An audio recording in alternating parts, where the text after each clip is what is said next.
Hello everyone, how are you? In this case, I'm going to read this infographic. We use the with ordinal numbers.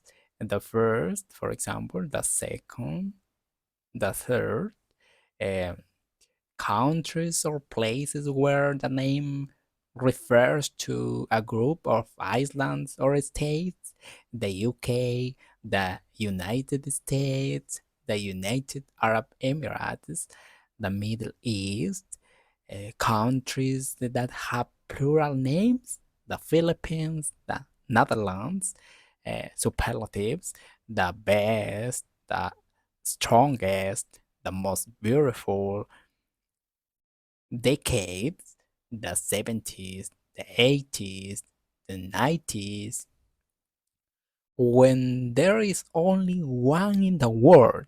For example, the internet, the moon, the environment, the government, the police, the river, to refer I'm sorry, to refer to the only one in this particular area. For example, the government, the police, the river.